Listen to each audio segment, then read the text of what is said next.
So I started drinking, then it progressed to smoking weed, then it progressed to popping pills, and then that's where I met my match, when I met heroin, and that's what took me down. Out of all the lowest points I can think of, the most major one that brought me to my knees and brought me to that point, that stepping stone where I needed to make a change, was when I got caught using on my job. My employers knew that I had an issue when they hired me, and they knew I was in recovery, and they knew I was trying to better my life. I was working long hours, I was making a lot of money.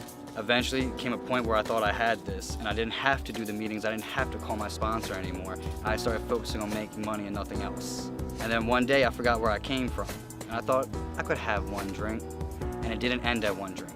It took me down the barrel of sniffing heroin once again. And then I started doing it again, daily and daily, and then I started getting sick when I didn't have it. And then it started affecting my work. I started getting skinny. I started showing signs that I was using. And my job gave me a choice. We can fire you, or you can go get help.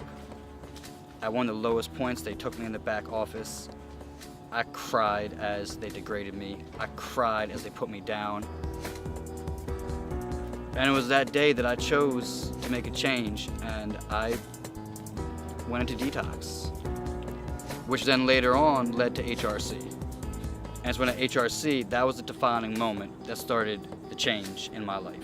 While I was at HRC, I met a lot of really cool and amazing staff that works there. They made me feel great.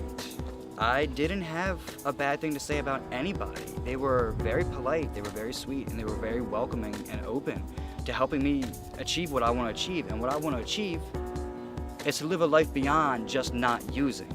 It's to live out my wildest dreams. It's to shoot for the stars. It's to do exactly what I've always wanted, to do what God intended me to do. And today, if I have any advice to give anybody that's struggling, any advice to give anybody that's thinking about giving this a chance, it's the decisions that we make that will ultimately define where we're going in life. It's not the condition, where you're from, where you've been, or what you've done. But what we do right here and right now makes all the difference. And today, that was a decision I made. Was one of the best ones possible, was to go to HRC. The people there are willing to help, willing to look past what we've done, willing to look past the exterior into our hearts so we can change for the better and ultimately change where we're going.